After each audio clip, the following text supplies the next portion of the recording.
Assalamualaikum warahmatullahi wabarakatuh. Alhamdulillah wassalatu wassalamu ala Rasulillah, amma ba'du. Ya Rabbi shrah li sadri wa yassir li amri wa hlul 'uqdatam min lisani yafqahu qawli. Summa ila hadratin Nabiyil Mustafa Muhammad Rasulillah sallallahu alaihi wasallam wa alihi wa azwajihi wa dzurriyyatihi wa ahli baitihi wa sahbihi ajma'in wa jami'il mu'minin wal mu'minatil muslimin wal muslimatil ahya'i minhum wal amwat wa ila arwahi jami'il quburin ahli la ilaha illallah min ladun sayyidina adam ila yaumil qiyamah wa naususan ila ruhi muallifi hadzal kitab ani al-imam al-Ghazali. Al-Fatihah. A'udzubillahi minasyaitonir rajim. Bismillahirrahmanirrahim. Alhamdulillahirabbil alamin arrahmanir rahim. Iyyaka na'budu wa iyyaka nasta'in ihdinas siratal mustaqim.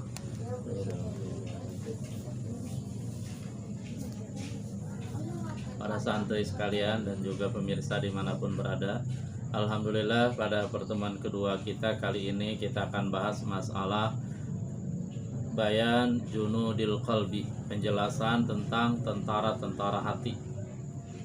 Sesudah sebelumnya pada pertemuan yang lalu kita bicara tentang kitab Syarah Ajaibil Qalbi, kitab yang menjelaskan tentang keanehan-keanehan hati, keistimewaan-keistimewaan hati bila dibandingkan dengan anggota tubuh yang lainnya. Nah, pada kesempatan kali ini kita akan bicara tentang junudil qalbi, tentara hati. Artinya apa? Hati itu punya tentara, hati itu punya khuddam, punya pelayan, punya tentara, yang tentara tadi siap menjadi alatnya, yang tentara tadi selalu siap apapun instruksi yang diberikan oleh hati. Kita langsung saja baca. Bismillahirrahmanirrahim. Bisanadil mutasil ilal imamil muallif rahimahullah ta'ala wa adaman naf'a bihi wa bi ulumihi fid daraini amin. Qala bayanu junudil qalbi. Bermula ini penjelasan tentang tentara-tentara hati. Qala Allah ta'ala, Allah subhanahu wa ta'ala berfirman, wa ma ya'lamu junuda rabbika illahu, wa ma ya'lamu junuda rabbika illa huwa. Tidak ada yang tahu tentang tentara-tentara Tuhanmu, tentara Allah, illa huwa, kecuali dia, kecuali Allah. Artinya karena saking banyaknya tentara-tentara Allah, maka nggak ada yang tahu berapa jumlahnya, bagaimana jenisnya, kecuali Allah yang maha mengetahui segalanya. Falillahi subhanahu fil qulubi wal arwahi wa ghairiha minal awalimi junudun mujannadatun la ya'rifu haqiqataha wa tafsila adadiha illa huwa. Falillahi subhanahu, maka Allah subhanahu wa ta'ala memiliki tentara-tentara yang teratur dengan rapih. Di mana tentara-tentara yang teratur dengan rapih tadi itu ada di dalam al-qulubi, hati. Jadi hati itu punya tentara yang Allah sudah susun, orang manage dengan rapih. Begitu juga wal arwahi, di alam ruh juga ada tentara-tentara Allah di sana. Wa ghairiha minal awalim, dan alam-alam yang lain juga sama dia. Artinya di samping alam hati, alam ruh, semuanya memiliki tentara-tentara. Allah sudah atur tentara-tentara tadi dengan rapi, teratur, termanage, terorganisir, dan seterusnya.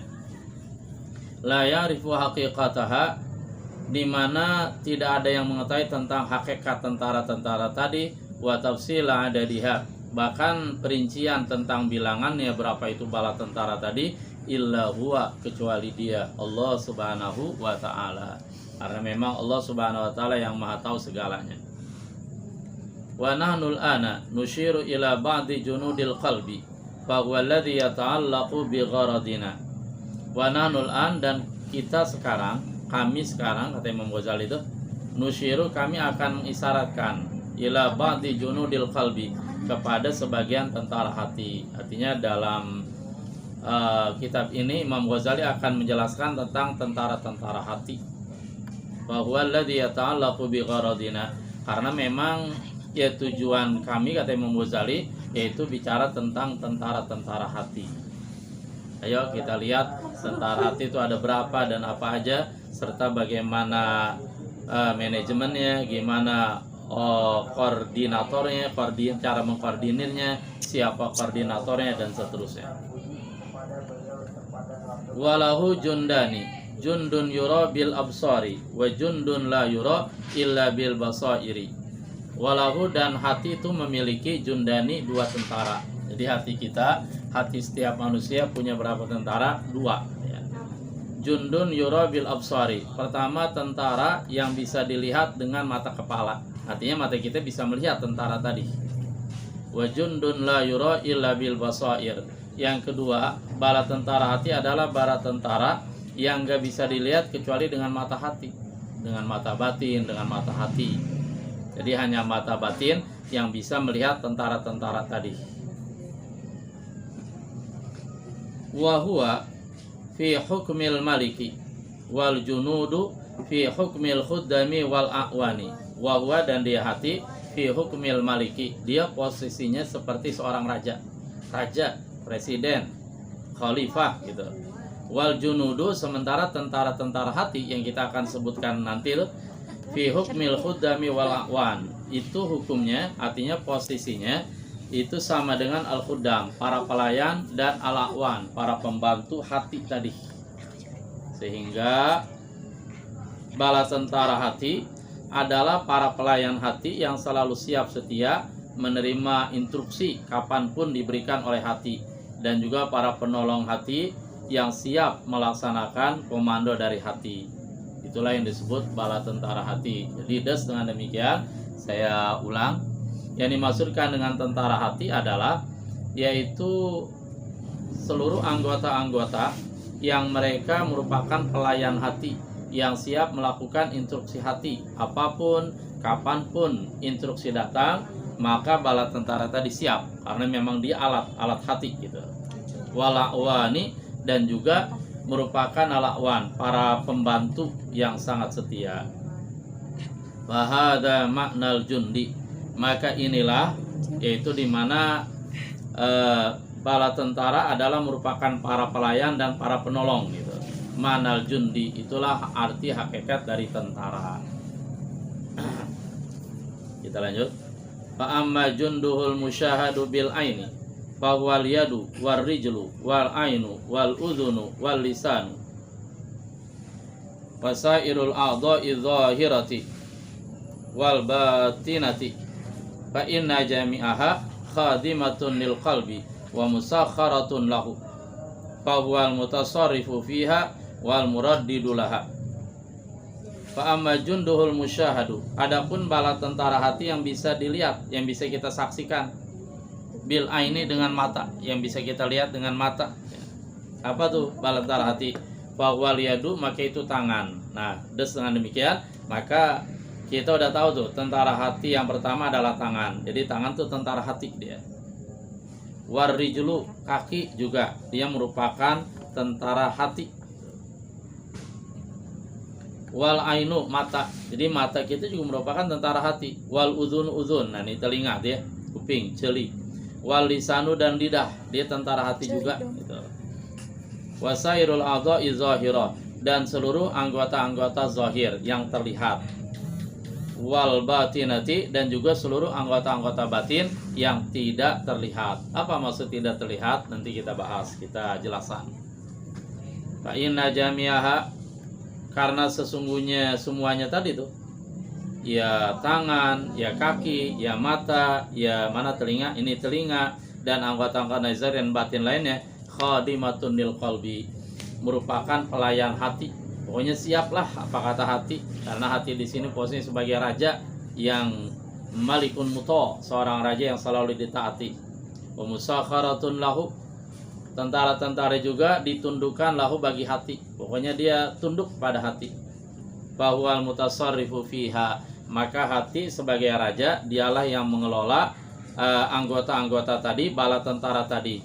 Wal muradidulaha, dan dialah al muradid, yang mengulang-ulang terhadap bala tentara tadi. Arti mengulang ini menyuruhnya, memerintahkannya, kemudian mencegahnya gitu. Nah itu hati itu.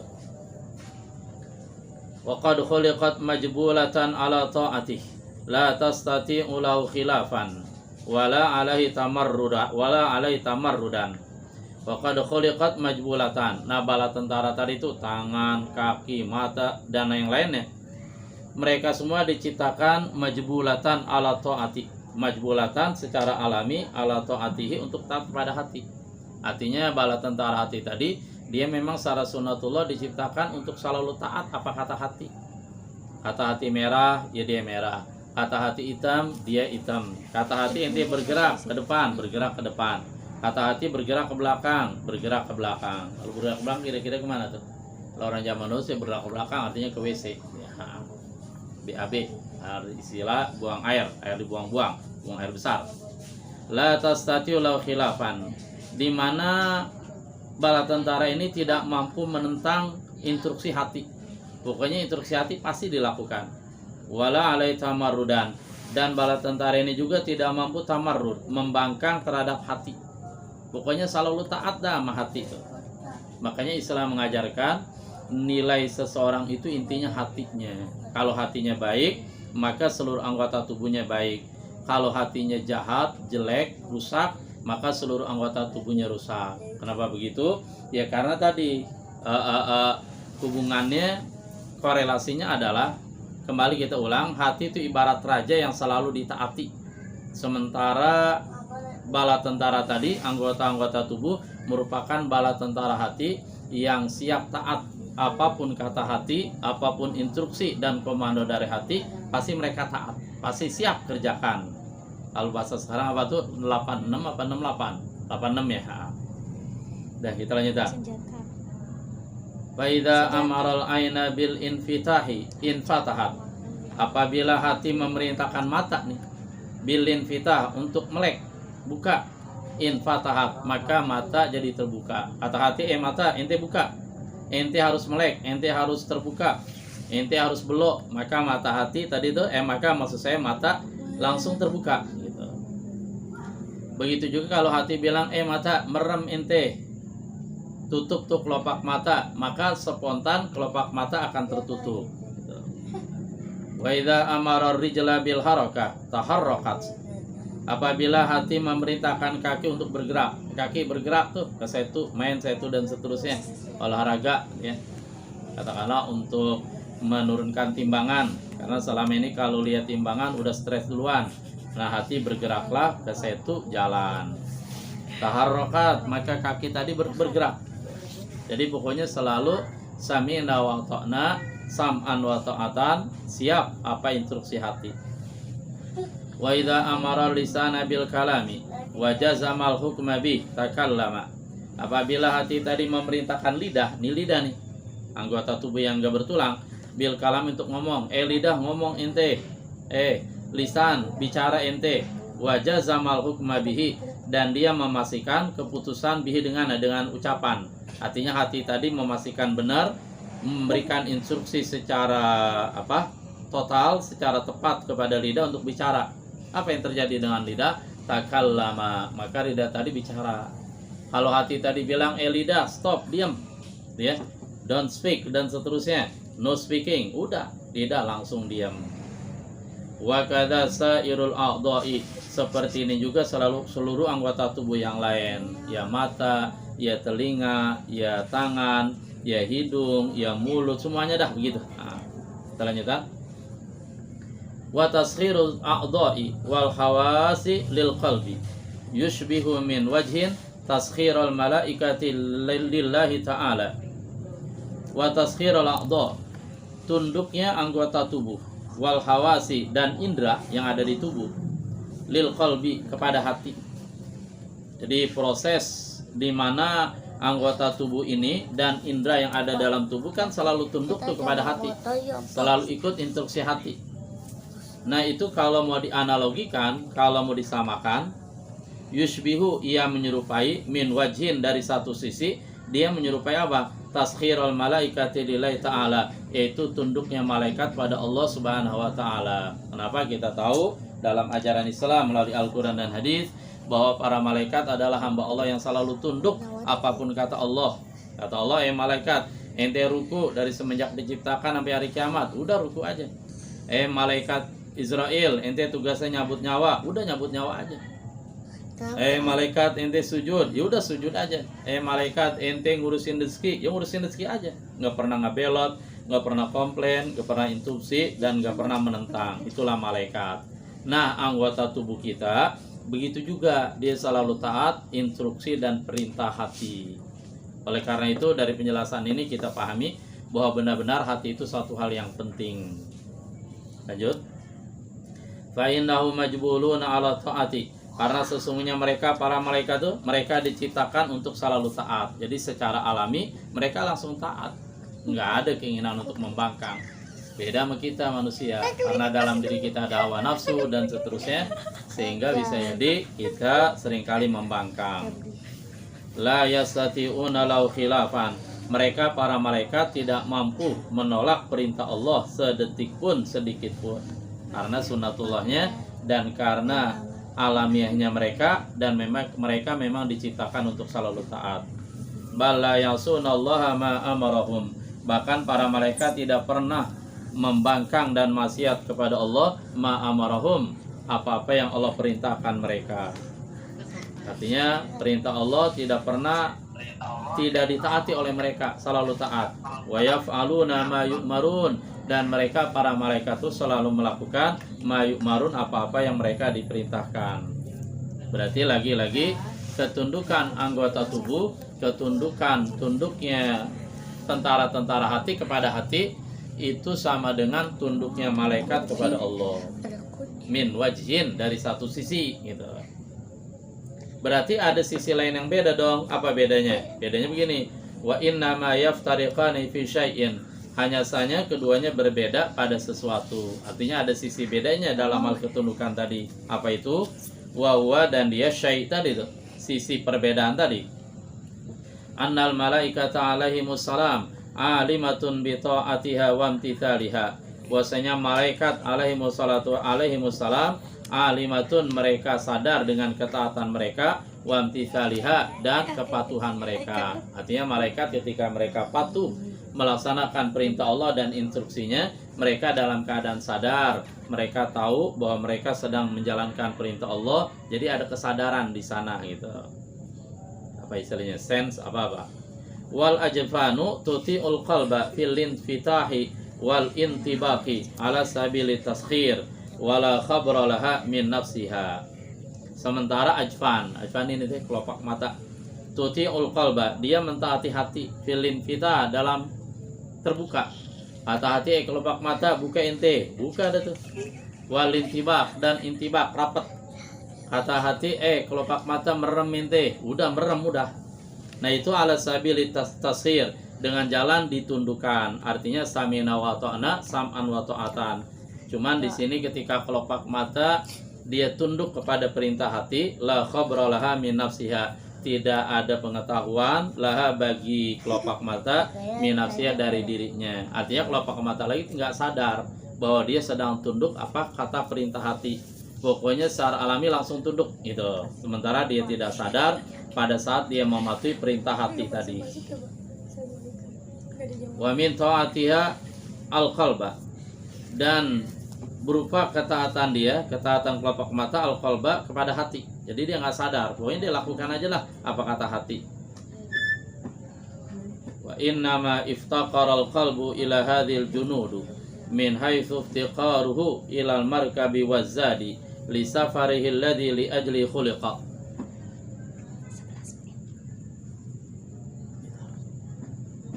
Wa innama iftaqara al-qalbu ila hadhil junudi, hanya saja hati membutuhkan kepada tentara ini. Kenapa hati butuh kepada tentara-tentara tadi itu yang kita sebutkan? Emang kenapa hati kok butuh kepada tentara tadi? Min haitsu iftiqaruhu, dari segi butuhnya hati, ilal markabi wazadi, kepada kendaraan dan perbekalan. Jadi hati itu butuh kepada tentara tadi gitu. Lisa farihil ladzi li ajlihi khuliqa, untuk perjalanan hati, alladzi yang li ajlihi, karena perjalanan tadi, khuliqa, diciptakan hati. Apa itu?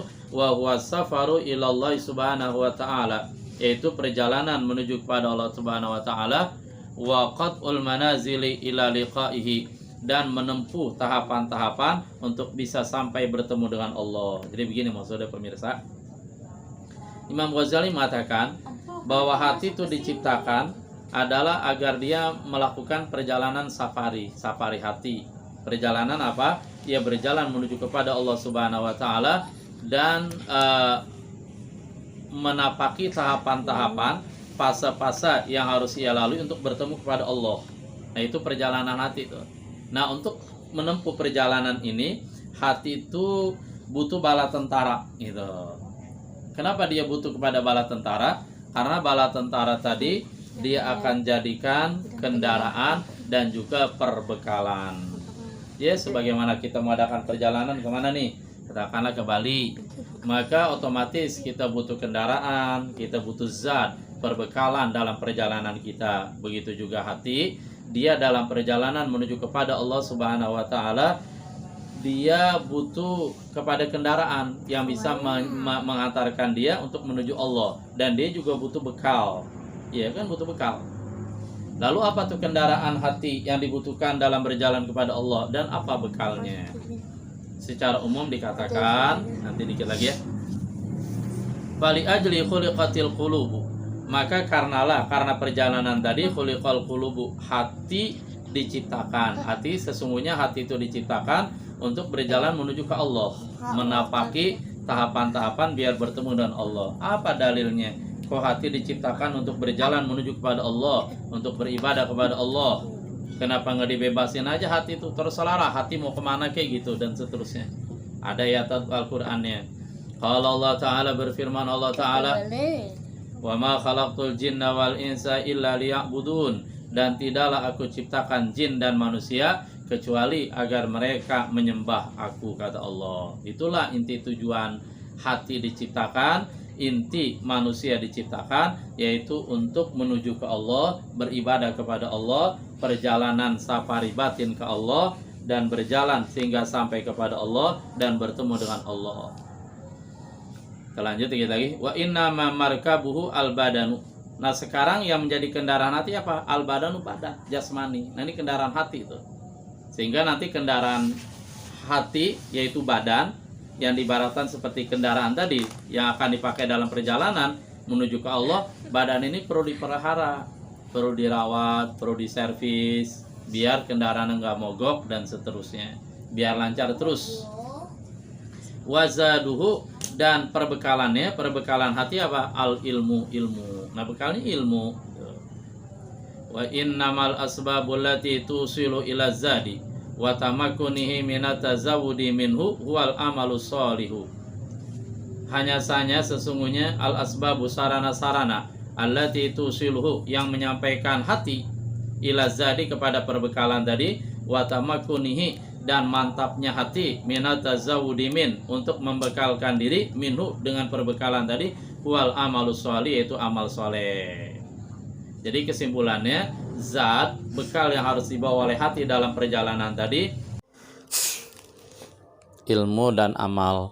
Sehingga jelas bahwa perbekalan dalam perjalanan menuju ke Allah, safar rohani atau safar hati, yaitu kita butuh perbekalan ilmu dan amal. Ketika sebuah perjalanan dibekali dengan bekal yang cukup, maka insya Allah perjalanan tadi lancar tanpa kendala dan sampai tujuan. Tetapi ketika sebuah perjalanan tanpa dibekali dengan bekal yang cukup, maka perjalanan tadi akan tersendat, bahkan tidak bisa nyampe tujuan, bahkan dia akan kembali ke titik awal. Sebagaimana kita ketahui bahwa ilmu disebut imam, wal amal tabi. Artinya ilmu adalah pemimpin, sementara amal adalah pengikut.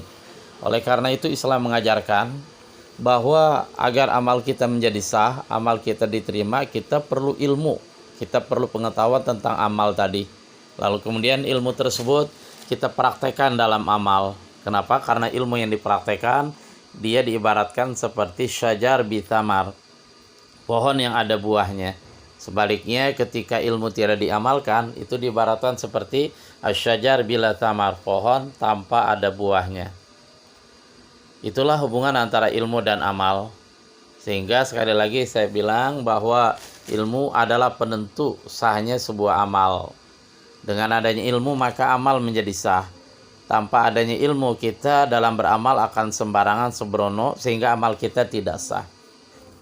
Cuman di sana ada talazum yang lainnya juga yang cukup dahsyat, yaitu di mana sebuah ilmu dia tidak akan menjadi mapan, tidak akan menjadi kokoh, tidak akan menjadi mantap, tidak akan mendasar dengan cengkeraman yang kuat tanpa ilmu tadi dipraktekkan berulang-ulang. Artinya ketika pengamalan dari ilmu tadi dipraktekkan berulang-ulang, sekali, dua kali, terus menerus, eksis, intens, dan seterusnya, maka ilmu tadi akan menjadi kokoh. Contohnya, analoginya, ketika kita tahu ilmu tentang bikin sayur asam, kemudian kita bikin sayur asam, kita praktekkan. Kalau baru sekali atau dua kali kita bikin sayur asam, maka ilmu kita belum terlalu mantap, ilmu tentang sayur asam ya. Tetapi ketika kita udah sering bikin sayur asam, kita praktekkan lagi tuh bikin sayur asam, bikin lagi, maka pengetahuan kita tentang sayur asam akan menjadi mantap. Sebagaimana katakanlah ketika kita tahu bahwa sholat itu wajib, kita tuntut ilmunya, tata caranya, kaifiyahnya. Kemudian kita sholat, kita praktekkan berdasarkan ilmu. Terus kita sholat tiap hari, kita praktekkan lagi. Maka insya Allah ilmu tentang sholat semakin mantap dan semakin mendasar, semakin kokoh. Alhamdulillah itu itu kesimpulan.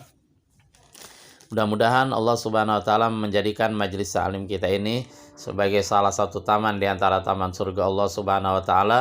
Allah maafkan kekurangannya dan Allah terima yang baik-baiknya. Oleh karena itu kita tutup dengan kepada majelis. Subhanallah bihamdi, subhanakallah bihamdika, asyhadu an la ilaha illa anta, astaghfiruka wa atubu ilaik. Walhamdulillahi rabbil alamin. Ala famikum. Assalamualaikum warahmatullahi wabarakatuh.